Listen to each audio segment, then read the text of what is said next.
Trong không gian thật tiên lãng, hút thuốc lào Nghệ An, hãy ném em cây điếu cày.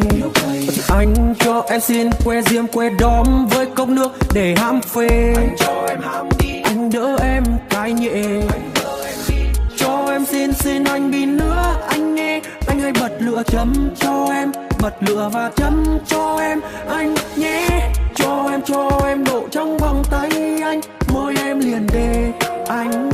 Em đang phê em phê lắm rồi. Anh ơi anh em phê quên hết đường về. Anh có thể chở em về không? Anh có thể chở em về không? Em xin anh đấy, em xin anh, em van anh nốt lần này. Em xin anh hãy đưa em về. Có thể anh sẽ đưa được em về, nhưng có thể anh sẽ nằm lại bờ đê.